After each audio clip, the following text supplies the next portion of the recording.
Hi friends, welcome to Santhu vlogs. అనుకోకుండా last Saturday, Sunday family trip వేశామండి. మా బావగారు వాళ్ళ ఇంట్లో సూర్యనారాయణమూర్తి పూజ ఉంటే వచ్చాం.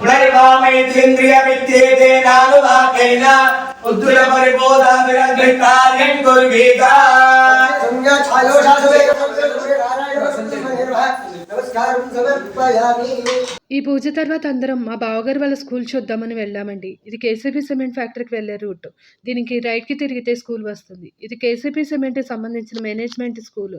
ఈ స్కూల్ ప్రిన్సిపల్ మా బావగారు. వాళ్ళ ఇంటికి వచ్చినప్పుడల్లా స్కూల్కి వచ్చి ఎంజాయ్ చేస్తామండి. స్కూల్ పేరు కిడ్స్ పాఠశాల. ఈ స్కూల్ గేట్ లోపలికి వెళ్తే ఈ స్కూల్ మొత్తం కనిపిస్తుంది. చాలా పెద్ద స్కూల్ అండి. మా రౌడీ బేబీ చూడండి ఉయ్యాలుగితే ఎలా ఎంజాయ్ చేస్తుందో. స్కూల్ గ్రౌండ్లో మా ఫ్యామిలీ మొత్తం క్రికెట్ ఆడుతూ ఎంత గోలగోలు చేస్తున్నారో చూడండి, ఎంత ఎంజాయ్ చేస్తున్నారు. ఇంత ఏజ్ వచ్చిన చిన్న చిన్న ఆనందాలను వదులుకోలేము కదా ఫ్రెండ్స్. ఇంతకీ నేను స్కూల్ పేరు చెప్పాను కానీ ఊరి పేరు చెప్పలేదు. మీకు తెలిస్తే కామెంట్ సెక్షన్లో కామెంట్ చేయండి ఫ్రెండ్స్.